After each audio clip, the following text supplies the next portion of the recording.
कृपा hair tonic, आयुर्वेदिक औषधी वनस्पतींचे परिपूर्ण मिश्रण, 100% आयुर्वेदिक.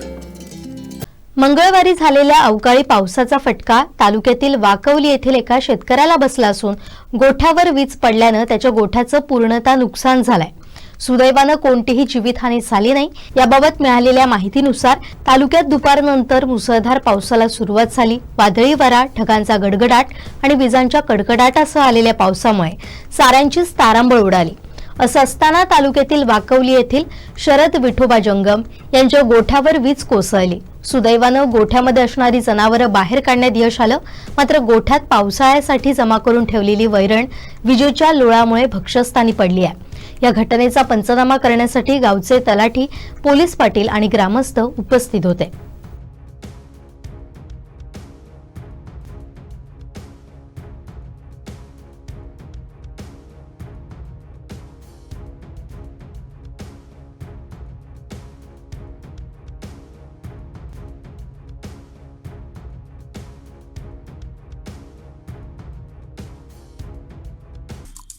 आमचे दिवसभरातले सर्व अपडेट्स, ताज्या घडामोडी आणि थेट लाईव्ह पाहण्यासाठी सबस्क्राईब करा, लाईक करा कोकणचं नंबर 1 महा चॅनल कोकण 7 लाईव्हचं YouTube चॅनल.